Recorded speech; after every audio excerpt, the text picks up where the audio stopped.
हाथ जोड़कर राम राम। यहाँ पे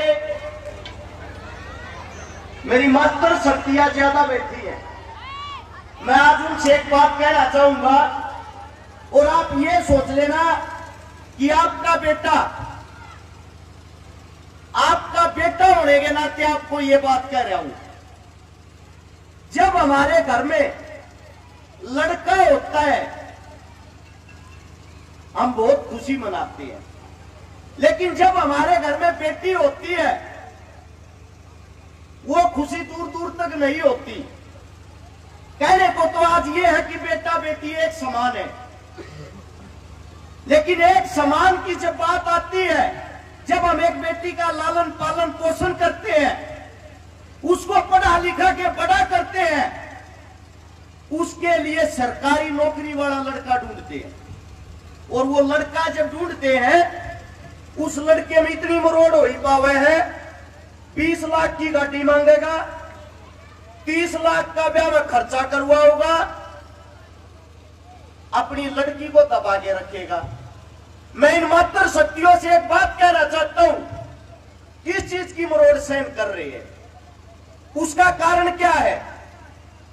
क्यों ना हम अपनी बेटियों को उन लड़कों से ज्यादा पढ़ाए, उन लड़कों से ज्यादा बड़ी सरकारी नौकरी लगवाए, और नौकरी लगवाकर वो लड़की स्वयं ये कहे मेरे घर बारात लेके जब आना, जब खाली मेरे को ले जाने का दम हो, मेरे परिवार को ले जाने का नहीं। दहेज के नाम पर एक व्यक्ति के घर को लूटा जाता है और लोग वही नारे लगाते हैं दहेज प्रथा बंद करो। आप सभी को इतना ही कहना चाहूंगा, ये प्रथा शिक्षा से, जागरूकता से बंद हो सकती है।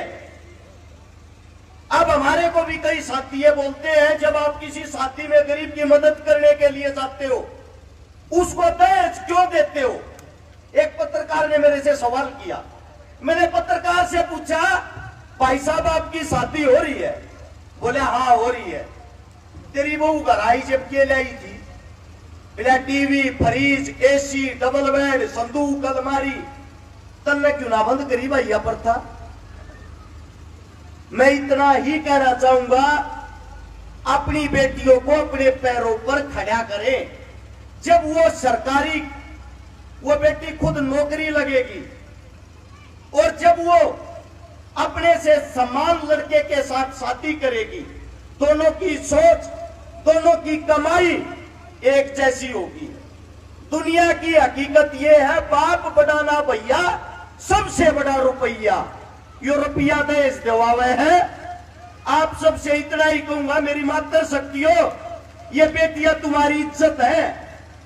जब लड़का पैदा हो जाए, लड़का रात में भी कितना चला जाएगा, न्यू कहेंगे कोई ना छोरा है तक ये होया, और छोरी ने गेट के बाहर नहीं जान देते। छोरी का इतना डर किस लिए? क्योंकि वो शिक्षित नहीं है। आप उनको खुले विचारों के साथ जीने नहीं देते। हाथ जोड़कर इतना ही कहूंगा, आप सभी मेरी माता शक्तियां हो, मेरी माता के समान हो। अपनी बेटियों पर पाबंदी ना लाकर उनको शेरनी बनाए, उनको पढ़ाए लिखाए, उनको उनका जीवन जीने दे, ताकि आगे आने वाले समय में वो किसी की तबुआ ना होकर अपने भविष्य का फैसला स्वयं कर सके। और धन्यवाद करना चाहूंगा इस पीपली की जमीन का। यहाँ पे हमारे गुरुजी मास्टर जी आ गए, सुरेंद्र जी, ये वो अध्यापक है। हमको ये समाज सेवी नहीं है, इसलिए समाज सेवा क्या होती वो बताता हूं।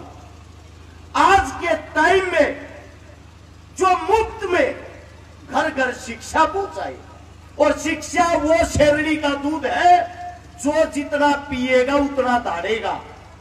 असली सेवा गुरुजी कर रहे हैं। गांव के अंदर कोई भी प्रोग्राम हो, गांव के अंदर छोटे से लेकर मोटा कितना भी बड़ा प्रोग्राम हो, सबसे पहले सबसे आगे अगर कोई मिलता है वो गुरुजी मिलते हैं। मैं सैल्यूट करता हूं, सलाम करता हूं इनको।